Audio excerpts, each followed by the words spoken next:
Hey guys, welcome back to my channel. So today I want to hop on and film a video about this Michael Kors tote, but before I get started, I do want to say thank you to those of you who have subscribed, and if you haven't subscribed already, please consider doing so. I put out a lot of videos about contemporary designer handbags like Coach, Michael Kors, Fossil, Frilla, as well as some luxury items like Gucci, Burberry, and Goyard. So this is a Michael Kors large Karson Carryall Tote. I am filming this video both because I think this is a beautiful bag, but also because I am currently selling this bag on my Poshmark, on my Mercari. So I wanted to show you the bag, take you on a tour of all the details, and then, yeah. But I guess the reason I'm selling this bag is not because there's anything wrong with it. It's actually just because I have too many totes. So I have a Coach reversible tote, I have a Longchamp large Le Plage tote, and then I have a Michael Kors Whitney tote. And between those three totes and this one gets the least use. And I will admit that this was an impulse purchase for me. I thought it looked really pretty, and I still think it looks really pretty. But I just can't really justify keeping it, given that I spent, you know, like more than $100 on it. So I just want to take you on a tour of the bag, show you some of the details. I will say I hardly use this bag. I think I used it twice, so it is in like new condition. And when I use my totes, like my work totes, they go from my house to the passenger seat of my car, to my office, and back to the passenger seat of my car. So it's not like this bag was taken on the subway or put on a dirty bus floor or anything. So it is, you know, it had basically minimal use. So the front of the bag is pretty simple. You just have these two kind of hardware details. The first is this Michael Kors charm, which is removable via this loop. And right now I have air paper stuffed in it. So this charm I never used. I kept it off the bag because I didn't necessarily love big, bold branding like that. It's just a metal charm and then a piece of leather behind it. So this is in new condition. Those are some fingerprints on it, which if I just wipe off, they just go away. You can maybe see a couple light hairline scratches that are, yeah, you can see that one, right? They're a little bit hard to show, but they're impossible to see in like normal light. So I would not pay too much attention to those if I was looking at this bag, but that's just me.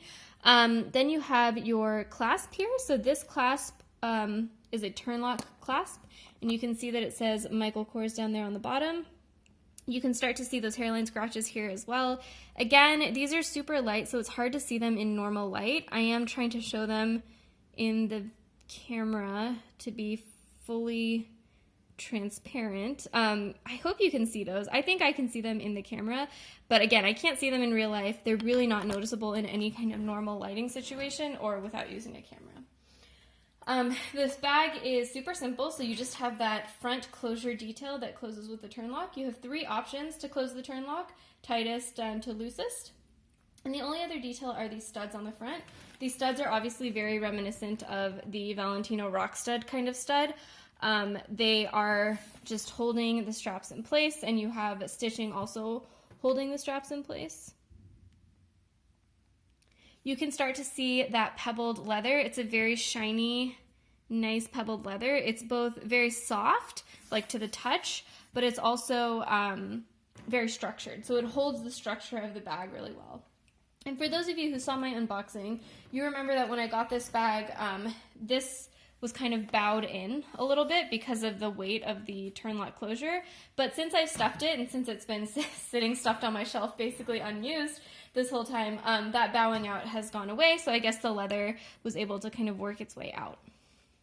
The bag is made out of three pieces of leather, so you have one piece of leather on the front here, and then you have one piece of leather on the back, and those sides are connected just with very simple stitching, so you can start to see that there.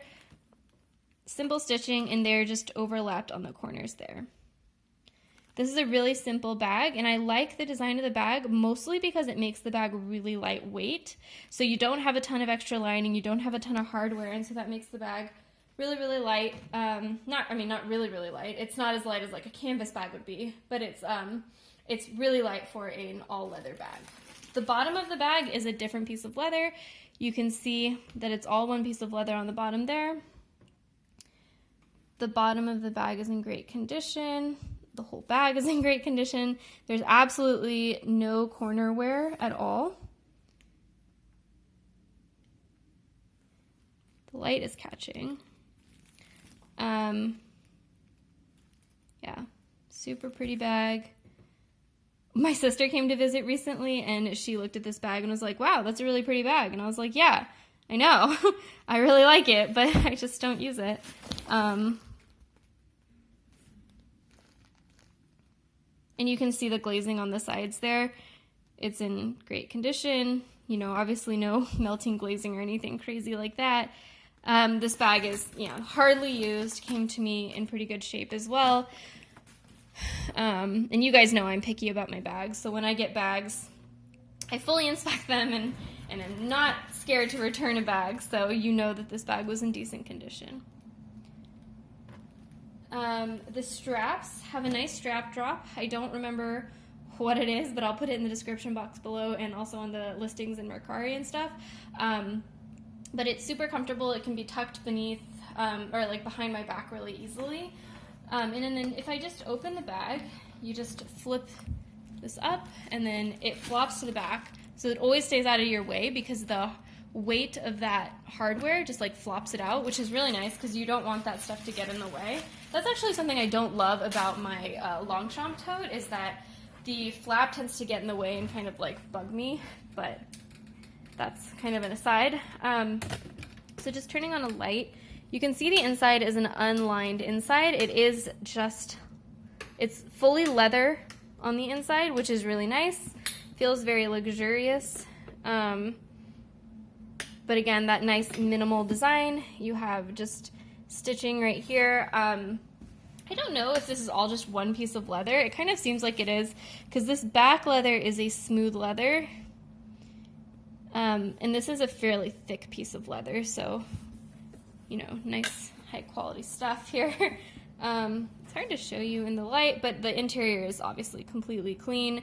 I use a bag organizer whenever I use a tote, so there's no spills, no scratches, nothing like that. Here's the tag in here. So this is the tag in the bag. It was really hard for me to get it, but you can see that it just says Michael Kors down there, and then the back will probably say where it's made. Actually, it doesn't. Oh, I missed it. Made in Bangladesh. And this is the bag without any of the stuffing in it. You can see, it holds its shape really well. It doesn't collapse on itself or anything.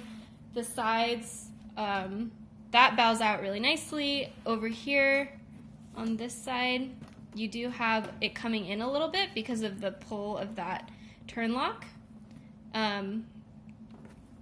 Yeah, but if I undo that Turnlock, that bend kind of goes away with the weight of the Turnlock, but this Turnlock is pretty weighty, so it will kind of pull things in a little bit. It's not anything sharp or anything dramatic, I just want to show you. Yeah. So yeah, this is a gorgeous bag. I really like it. Very minimal in terms of design, very professional. It would be perfect for, for a working professional. It would also be perfect for someone who just needs a big bag in life, because it can be squished up against you really nicely if you don't use a bag organizer. And I did use my usual tote bag organizer in here, which I'll link down below if you're curious, whether you can find one as well on Amazon. So yeah, thanks guys for watching. I will link everything down below as to where I'm selling this bag, but if you have any questions, please let me know, and I'll see you next time. Bye!